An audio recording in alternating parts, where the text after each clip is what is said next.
Hello everyone and welcome to Katharine's Creatures. This is a series where I get to talk a little bit about and touch base upon various mythological beings and the like pulled from lore worldwide.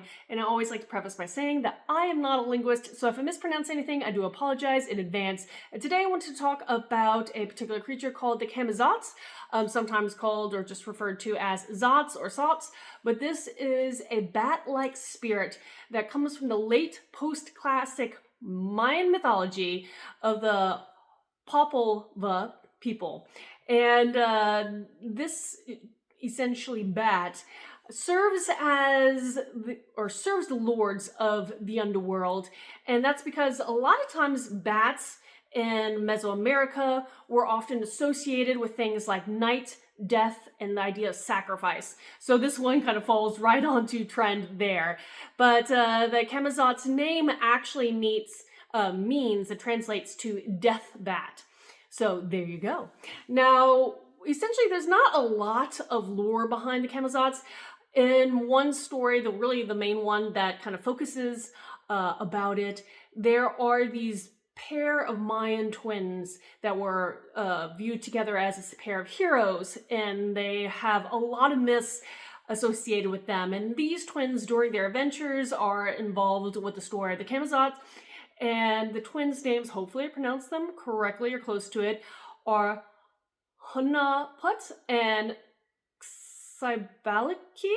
Again, I do not think I'm pronouncing them correctly, but this pair of twins go through these trials in the underworld, and during their trials, they come in contact with the Camazotz.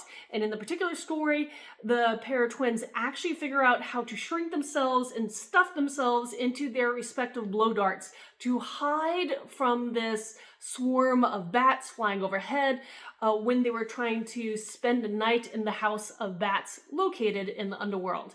And as they're being kind of tucked themselves away inside their blow darts to protect themselves, one of the twins, and this is Hunaput, sticks his head out to try to just see if these bats are still around at some point, and of course they were. And the bat spirit called Camazotz actually goes and rips off this hero's head and delivers it to the gods so that the gods can use it as a ball in their next ball game.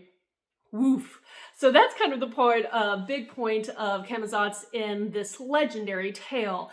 Now, beyond that, you'll see depictions of the Camazotz used in different ways. When they're depicted, they're often in the form of a leaf-nosed bat.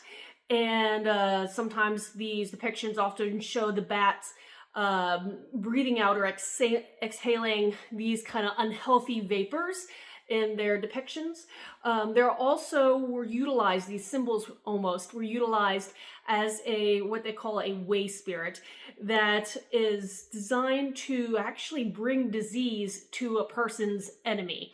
And so they're almost like a little bit like a talisman there, if I am translating what I've read correctly.